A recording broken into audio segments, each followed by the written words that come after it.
शिव कौन है? शिव, वो नाम जिसमें सिर्फ 3 अक्षर हैं, लेकिन जिनकी गहराई ब्रह्मांड जितनी अनंत है। कोई कहता है वे देवों के देव महादेव हैं, कोई कहता है वे विनाशक हैं, कोई कहता है वे आदियोगी, योग के प्रथम गुरु हैं। लेकिन असली सवाल यह है, शिव कौन है? क्या वे एक देवता हैं, एक ऊर्जा, या ब्रह्मांड का स्वयं का रूप? शिव का आरंभ कहां से हुआ? जब हम इतिहास की ओर देखते हैं तो हमें हर देव, हर अवतार की कोई न कोई जन्म कथा मिलती है। लेकिन शिव, उनके बारे में ग्रंथ साफ कहते हैं, शिव का न कोई आरंभ है, न कोई अंत। शिव अज हैं, जिनका जन्म नहीं होता। वे अनादि हैं, जिनकी शुरुआत नहीं। और वे अनंत हैं, जिनका कोई अंत नहीं। जब ब्रह्मांड में कुछ नहीं था, न समय, न दिशा, न प्रकाश, तब भी एक चेतना मौजूद थी। वो चेतना ही शिव कहलाती है।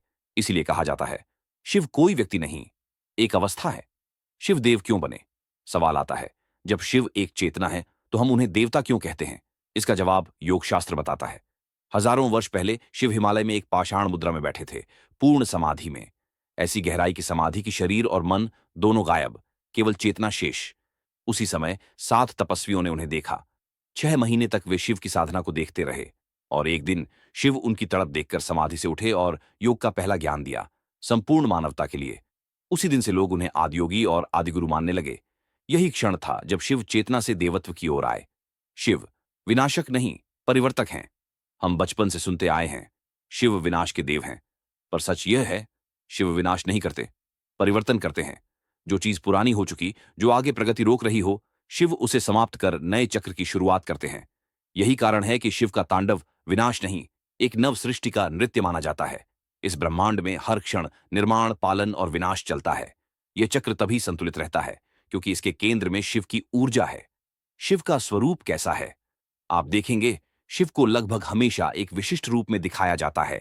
लेकिन यह रूप केवल चित्र नहीं, गहरे अर्थ हैं। नीलकंठ, क्योंकि उन्होंने विष पीकर सृष्टि बचाई।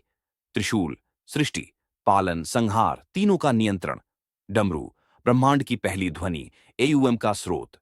अर्धनारीश्वर स्वरूप, पुरुष और स्त्री ऊर्जा का संतुलन।